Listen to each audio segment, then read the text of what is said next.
Hi, this is Jake, and I run the chess club at the Creston-Dement Public Library, and welcome to another chess video.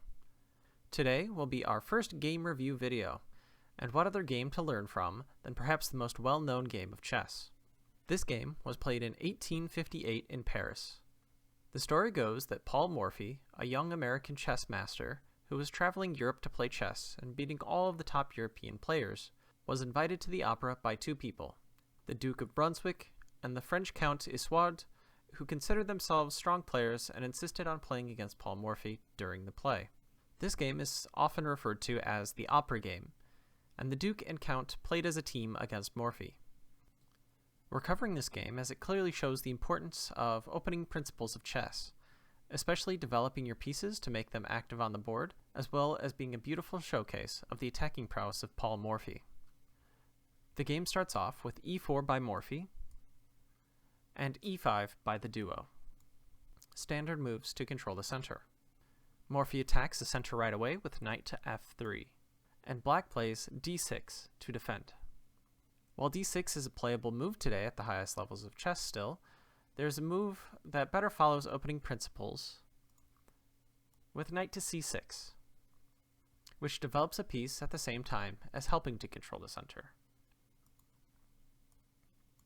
Morphy again tries to attack the center immediately with d4, with black responding with bishop to g4, pinning the knight on f3. This was considered a fine move back in 1858, but is now considered dubious today. Morphy captures with his pawn on e5, with black not wanting to recapture right away, because after the capture and an exchange of queens, now the knight is unpinned and white wins a pawn, with an attack on the bishop. So black instead captures the knight on f3, with Morphy recapturing with his queen. And now black can freely recapture on e5. At this point, Morphy begins to develop his other pieces, trying to find the most active squares. Bishop to c4 should look familiar to you if you've watched my video on quick checkmates. White is threatening checkmate on f7, with the queen supported by the bishop. Black defends against this with a fine move, but not the best, with knight to f7, cutting off the attack path of the queen. This, however, allows Morphy to keep the attack up and keep his pieces active, with queen to b3, forming a queen-bishop battery, which continues to attack f7. Queen to b3 also attacks the b7 pawn.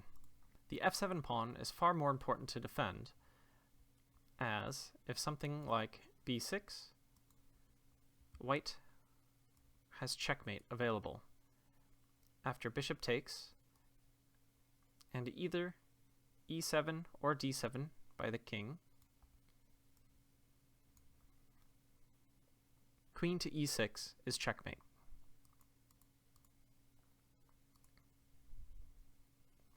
So black plays queen to e7 to add a defender to the f7 pawn.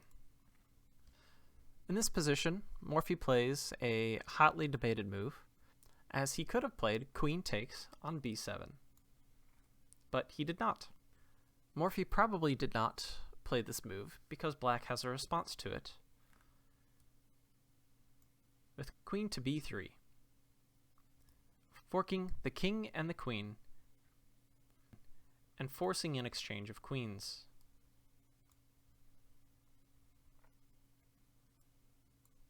After white defends, they are ahead in material and are definitely winning in this position. However, Morphy probably wanted to win the game quickly and watch the play instead of playing out a long endgame. So instead, Morphy simply continues developing his pieces, with knight to c3. Black responds with c6, allowing the queen to defend the b7 square. Morphy continues his rapid development of his minor pieces and places his last bishop on its most active square, which is g5, pinning the knight.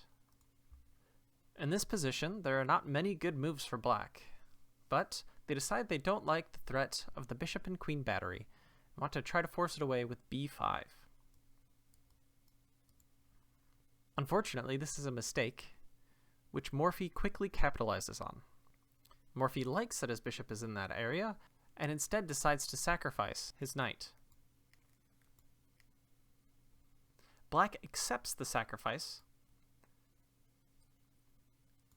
and after bishop b5 check, black again doesn't have many good options to escape this check, as blocking with either this knight or his queen obviously lose his queen, and moving the king to the open d file will see a rook quickly enter and add another attacker to the king.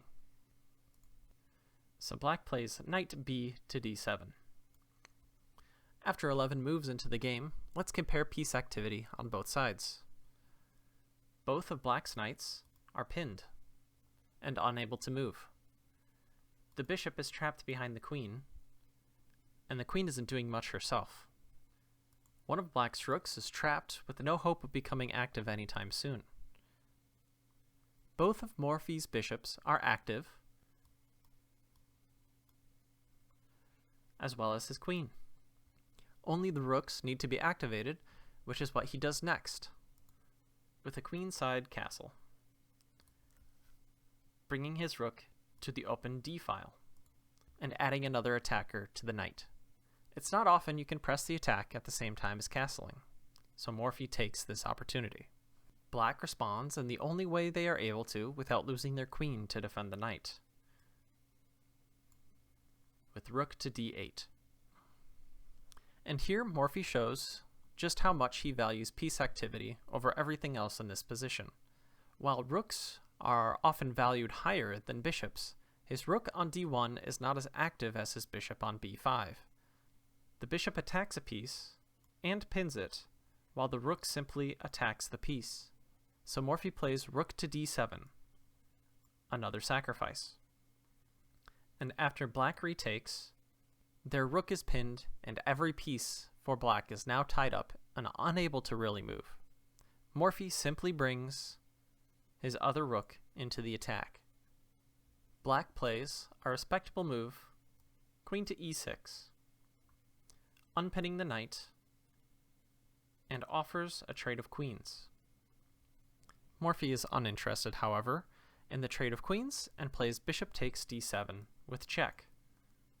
And after black plays knight takes on d7, Morphy sees checkmate in 2 moves. I'll give you a moment to find it yourself. Feel free to pause the video if needed.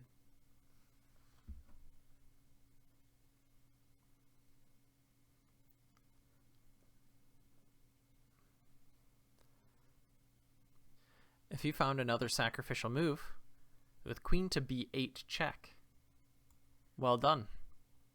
Black's king has nowhere to go, as this bishop cuts off his escape paths. So the only option to escape this check is for black to take the queen. Moving the knight, however, opens the path for white's rook to deliver checkmate on d8. At the final position of the game, you can see how black's pieces are still mostly on their starting squares.